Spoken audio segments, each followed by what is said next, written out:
నేను ఇంతకుముందు కూడా ప్రస్తావించా. హైదరాబాద్ అంటే ఒక మెట్రో సిటీ కాబట్టి దాంట్లో రాత్రి పగలు సాఫ్ట్వేర్ ఇంజనీర్లు అట్లాంటి కార్పొరేట్ కంపెనీలు నైట్ పూట డ్యూటీలు ఉంటాయి.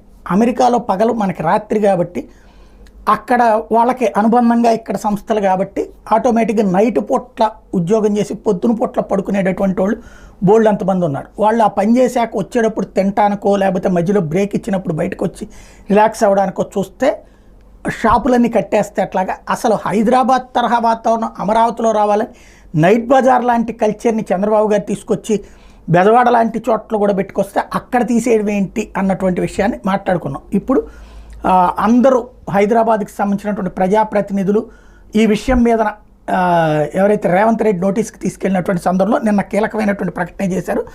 హైదరాబాద్లో రాత్రి వేళల్లో హోటళ్ల సమయాన్ని మార్చారు. అర్ధరాత్రి 1 గంట దాకా మద్యం షాపులు తప్ప మిగతా ఏ వ్యాపారమైనా నడిపించుకోవచ్చు.